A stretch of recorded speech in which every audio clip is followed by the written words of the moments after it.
Hello, welcome to Movie Musters. The real Unique is back on Power Book 3, Raising Kanan Season 4 Episode 6, and he's coming for everything. Well, we've known Unique was back since Power Book 3, Raising Kanan Season 3 Episode 10, but Raq didn't. She, and everybody but Early and a veterinarian, thought Unique was long gone, no longer a threat on the south side.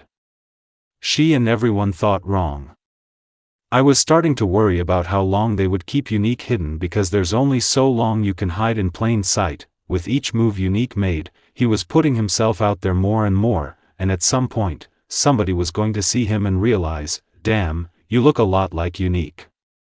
Unique would then open his mouth and make a quip about coming back from the dead, and the jig would be up. Since Unique was well enough to take care of himself again, the plan has always been to bring down Raq and take back what he felt was stolen from him, but when you're considered dead for an undetermined amount of time, it means you return to nothing. Not only was there no product for Unique, but he didn't have any people either. One thing we've learned throughout all of the Power shows is that you've got to have a plan, and you've got to have a team. Without those two things, you will be DOA.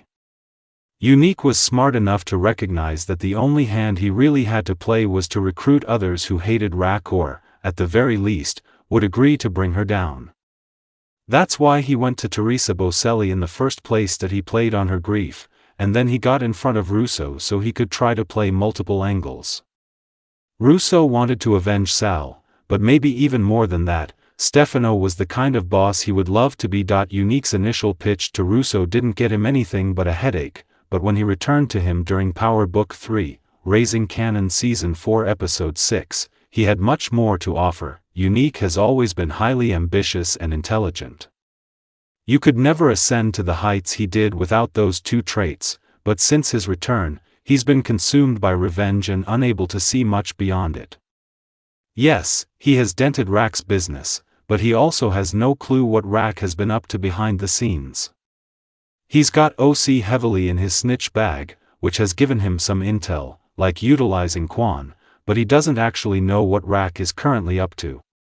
His whole plan hinges on hampering her business and then being able to sweep on in and take back what he feels is his, but he's underestimating Raq and failing to see the bigger picture because he hates her so badly.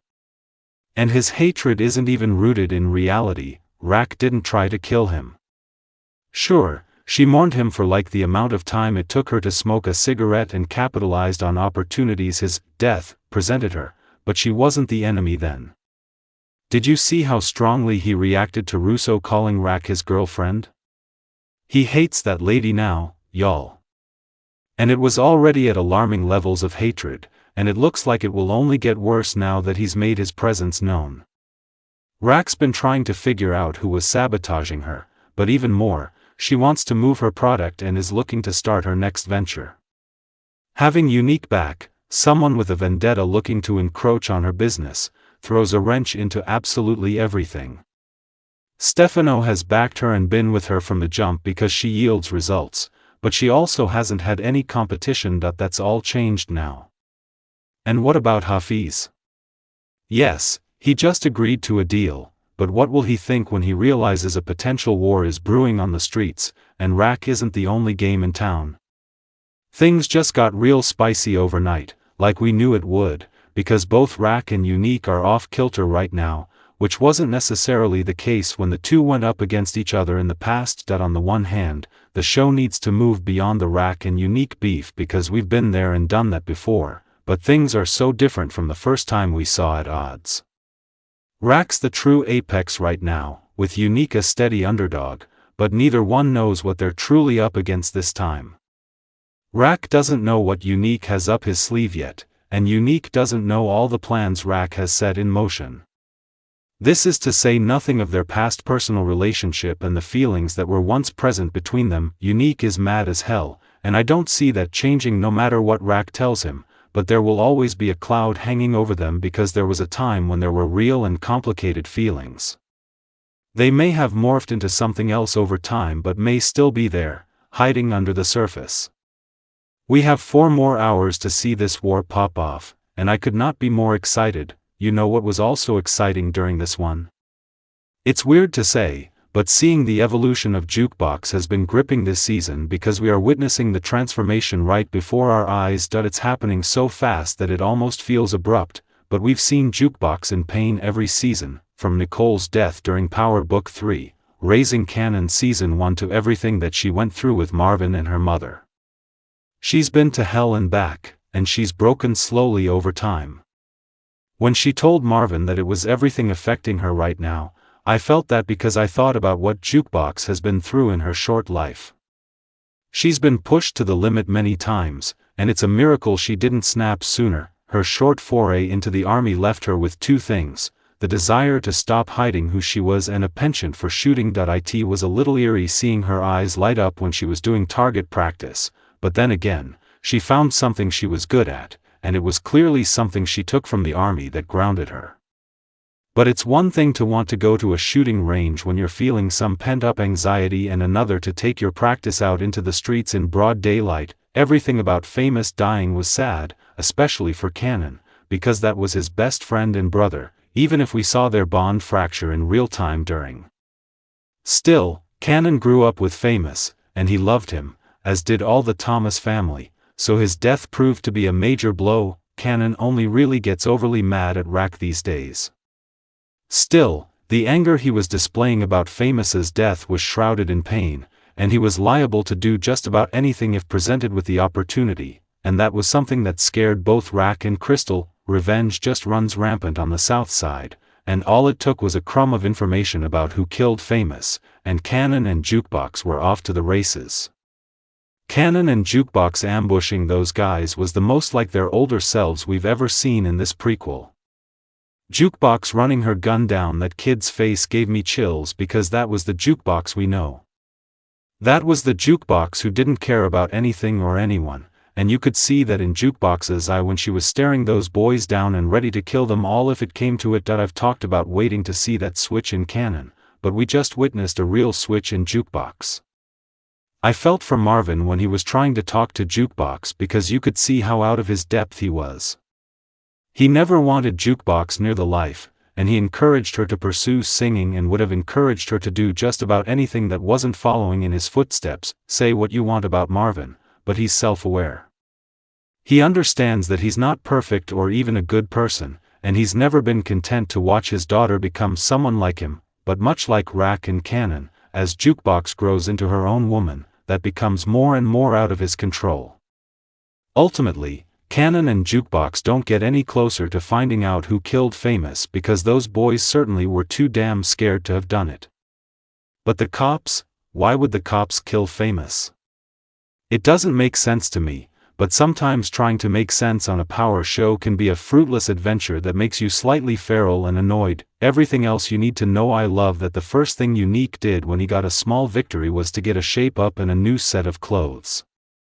Unique is always his most lethal when he's dressed like he's hoping to be on the cover of Jet magazine. Lulu and Jessica's mini reunion was set up so that they could have some time away from their grief and so that Imani would find out, meaning he now will have work drama. I know many Lulu fans, but this storyline is a major snooze. Birilla is kind of terrible. We always knew that, but he was rude to Lulu for speaking like a self-help book, which is how he talks to everyone, and now he wants to rob Lowell. What is going on with this music storyline? Snitches are the worst. What is OC even getting from Unique to be doing all this snitching and undercover work? Kanan treats him like crap, but is Unique any better? David shouldn't be as funny as he is because why was he obsessed with planning a mixer while standing in a room with two people he knows could kill him at any moment? We are heading into the home stretch of Power Book 3, Raising Kanan Season 4, and things are getting good. The Unique we all knew and sometimes loved is back, and things can only get wilder from here on out. Who's excited? I love reading comments, so let me know what you thought about this one and what you think is coming up as we close out this season.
Please don't forget to like, comment, share and subscribe for more videos. Thanks for watching.